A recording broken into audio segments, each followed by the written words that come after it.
Do you feel that joy in the air? Do you feel it? It is Embarkation Day, the moment you've been counting down to since you booked the cruise. You were probably in your pajamas with a glass of wine at the time when you went ahead and booked this thing, right? Definitely months ago, maybe even over a year ago, but we are finally here. And whether it's your first time stepping foot on a ship or your 15th sailing overall, Embarkation Day, it can be equal parts exciting and chaotic. So to help you skip the stress and slide straight into vacation mode, I want to share with you 10 smart, practical, and really easy to follow Embarkation Day tips that will have you boarding your cruise ship like a pro. First up, arrive to the port city the day before. I know, it's tempting to save a few bucks and fly in the morning of your cruise. In fact, I have done that multiple times. Thankfully, it's always worked out. There was one delay way back when that had me very nervous about missing my cruise potentially, but I still made it. However, don't put yourself through that stress if you don't have to. Seriously, mine was only because I needed to make my PTO work from my day job, right? I needed to try and wedge a cruise in between a traditional work week, and it was the only option I had. But don't put yourself through the stress if you do not need to. Flight delays, traffic, lost luggage can turn your dream vacation into a missed ship nightmare. I'd say fly in at least one day early and stay near the port. You'll start your vacation stress-free and maybe even sneak in a bonus day of sightseeing or great food. Oftentimes, when I stay near a port, I stay near the beach, usually right across from the beach, in fact, just to make the most of my experience. Now, recently, I have been staying the day before a lot more, mainly to feel totally relaxed when I decide to arrive to that ship. Next up, choose an early port arrival time if possible. During online check-in, most cruise lines allow you to choose a port arrival time. The earlier you arrive within your allotted time slot, the earlier you get on the ship. That's how it works. I'd say, hello, buffet. Hello, pool deck. It's so nice to see you extra early. Now, the cruise lines, they try and turn things around as fast as possible on that day when they return, right? They know they've got probably another 3,000 people waiting outside as they usher off 3,000 people. And typically, there's less than a 30-minute wait in between when they get everybody off. Every last passenger is checked out to when they start boarding all of the new passengers. So it's not like they hang on. It's not like they make you wait on purpose or anything like that. They really do try and turn it over as fast as possible. Now, if you are with a cruise line that allows you to board faster. For example, Carnival, you can pay an upcharge and do faster to the fun, I think is what they call it. That will cost you, of course, but you are one of the very first people to get on board ahead of the throngs of others. Celebrity, they have the premium access. That is something that you can also pay in addition to your normal cruise fare. They will expedite your boarding as well. Each cruise line sort of has its own opportunity to do that. Sometimes it's a loyalty-only thing. I know with Princess, typically they are boarding folks in that elite category first. A lot of times they value, cruise lines do, the suite guests over everybody else, so they will expedite their boarding. But if you can get the earliest possible port arrival time, you will be the first behind those folks to be able to board the ship. Earlier boarding times means less waiting, no doubt, emptier lounges, more time to explore the ship before the crowds settle in. Or for a completely relaxing, worry-free type of approach, I've also seen people do the exact opposite. They just show up at like 1 p.m., right? Like they just show up later in the day after everybody's boarded, and they breeze right through, right? There's no lines, there's no nothing they have to wait for. Granted, everybody else is already on the ship enjoying themselves. However, they don't have to queue up like everybody else would earlier in the morning. Next up, pack an Embarkation Day bag.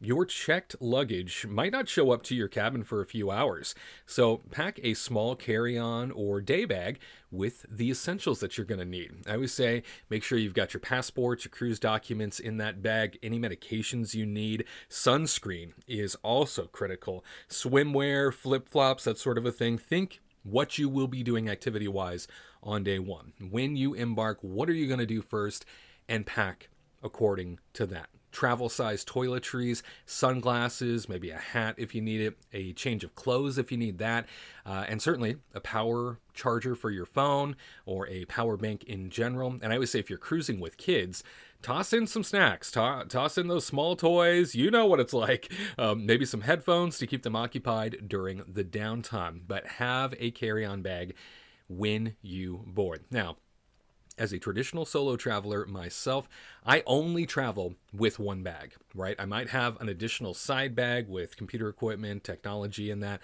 However, everything really comes in a backpack, and that's it. I do not pack beyond a backpack, no matter how long the sailing, no matter how long of a journey I'm going on. I've always told myself, if I can't fit it into a backpack, it's not coming with me. So I have to be very strategic in the way that I approach that. However, it keeps things very efficient for me because I always have my bag with me, right? I'm not checking my bag, even when I'm traveling to get to the cruise port, right? I don't put it in any sort of checked baggage facility for them to process. No, no, no. It comes with me every step of the way. That way, I'm always in control of what I need at any given time. It's always within my reach. Now, I know not everybody can accommodate that, and certainly not everybody is capable of only bringing one bag. Ask my mom, for example, on her first cruise. Pretty sure she packed the entire house to bring with us because she thought she would need absolutely everything. But that, of course, is not the case. However, I know a lot of folks do need some additional baggage support, and that's perfectly fine. But bring a carry-on bag. It will help you out a great deal on Embarkation Day. To follow that, complete all check-in documents before you arrive. This might sound like something that's common sense. I can't tell you, though, how many people I end up standing behind when I arrive at a cruise port that did not complete all documentation, either because they had no idea that it was something they needed to do, or they just simply missed it by accident. Most cruise lines offer online check-in, and allowing you to upload your documents, choose your port arrival times, that's all something that usually can be done in advance. I say complete this at least a few days before Embarkation Day. Doing it early gets you a faster boarding pass also. So easier port entry, sometimes even priority boarding if the line allows it. If you can get the earliest possible slot via their online option, do it. Go for it and be one of the first to board. To follow, we have dress comfortably, but cruise ready. You'll likely be waiting in lines, right? Embarkation Day is notorious for lines, queuing up with thousands to get on board for the first time. You're hauling bags, you're walking a bit, so comfort really does matter. But you'll also be snapping selfies, you're meeting staff along the way, even enjoying your first meal or drink on board. All things to consider there. So I say go for cruise casual. Think breathable fabrics, right? Breathable fabrics, comfortable shoes, and layers in case it's warm outside, but chilly in the terminal or ship. That is usually the comparison. A lot of times when you sail out of Florida, for example, any port in Florida, it's surface of the sun hot outside, it's an icebox inside. So think about those layers before you show up on Embarkation Day. Next up, take advantage of ship tours and first day deals. On Embarkation Day, a lot of spas on board, specialty restaurants, even shops, they all offer tours. They all offer tastings, and they typically will also offer discounts to entice early bookings. Take a free spa tour. Go check it out yourself. See what they have to offer. They really enticed me on the Carnival Panorama to book a full week's worth of the thermal suite because the thermal suite ended up being far better than I thought it was going to be.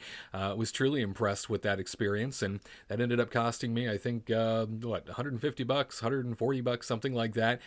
Book a discounted massage. A lot of times they will offer those up because they know what their bookings are on Embarkation Day. A lot of times on those days where they're in port somewhere, well, those prices drop in order to bring people in for massages, or snag a specialty dinner reservation even before everyone else beats you to it. Go straight to the restaurant and let them know, I would like to dine here at the steakhouse. I would like to dine here at this specialty restaurant at some point during my voyage. Typically on Embarkation Day, they do offer at specialty restaurants usually some sort of extra, some sort of discount, some sort of unique thing to entice you to be with them on day one. I've seen that on almost every ship brand. Embarkation Day seems to be the day these specialty restaurants really want you to come dine with them. To follow that, do the muster drill. Yes, really, the safety drill called the muster drill, is required for all guests. Now, these days, most lines offer muster video instructions on your phone or stateroom TV, followed by a quick check-in at your assigned muster station. Now, to those lines that have reverted back to the pre-pandemic era, where they got to get thousands of people together all in the same place, takes 30 to 45 minutes to do, congests absolutely every walkway and every route to these muster areas. I get it, it's in the name of safety, but at the same time, it is a wild inconvenience. The same thing can be done with the video instructions on phone and stateroom TV, as well as the quick check-in. It is a far more seamless process. It's a lot easier, a lot more casual, and a lot less congesting of different areas of the ship. So I don't know why some lines reverted back. It doesn't make sense to me. It is not mandated that they do it that way by like the Coast Guard or anything like that. I had a guest service desk tell me that one time when they reverted back, and I said, that's a lie. That never happened. What are you pointing to say that that's an official declaration? And you notice, because a lot of cruise lines never reverted back. They chose to keep it this far more convenient, and I say far more efficient way of being able to do the muster drill. Now, don't delay this. It is mandatory and must be completed before sail away. Get it done early, and you can get back to sipping that welcome cocktail. I can't stand the fact that they have to constantly make announcements for hours while you're on board before departure, just to get people to recognize that this is something they need to do. It is part of every single cruise experience, and it must be done before they set sail. Next up, take time to explore the ship early. Embarkation Day is the best time to take a casual, self-guided tour. You want a photo of the atrium without 500 strangers in the background? Now is that time, right? Check out all of those must-see spots like the main pool, the buffet, the gym, the spa, kids clubs if you need to, lounges while they're still quiet, and bonus points if you find a secret spot for sail away views. I always find if you go to the forwardmost location on any ship, 9 times out of 10, you're able to access that forwardmost location, and you can get a private sail away view. If you don't want to go to the sail away party on the Lido deck, this is a wonderful, quiet location to take in a really spectacular sail away. To follow that, connect to the Wi-Fi and app services before sail away. If you've purchased a Wi-Fi plan, as many people do nowadays, or you want to use the cruise line's app for restaurant bookings, event schedules, texting, digital key cards, that sort of thing, get connected to that ASAP while you still have cell signal or the port's free Wi-Fi. The other thing you need to remember, download the app before you board. You got to remember that. If you don't download the app before you board, think about what that causes, right? Being able to download a full app onto your phone, well, that's a struggle if you're trying to use the Wi-Fi on board the cruise ship. Often, they're not able to accommodate it. Often, it has to time out, or it isn't capable of downloading a full app. So make sure you get that cruise line specific app before you board, and put your phone in airplane mode before leaving port to avoid any sort of roaming fees. Cruise ships connect to satellite networks that charge a lot if you're not careful. Now, these days, we are very fortunate. Starlink has been installed on, I think, almost every ship. A lot of ships have really gone all in on Starlink, and boy, has that made Wi-Fi at sea 50 times better. It's just been exceptional by comparison of yesteryear. And finally, relax and enjoy the sail away. You made it, didn't you? After all the planning, packing, standing in lines. This is your moment. Grab a drink, find a deck chair, soak in the views as your ship glides away from shore. Go enjoy yourself. Many cruise lines host sail away parties with live music, drinks, dancing. Whether you're a join the crowd or hide on a balcony type, I would say don't miss this magical moment. You know, Embarkation Day, it really does set the tone for your cruise.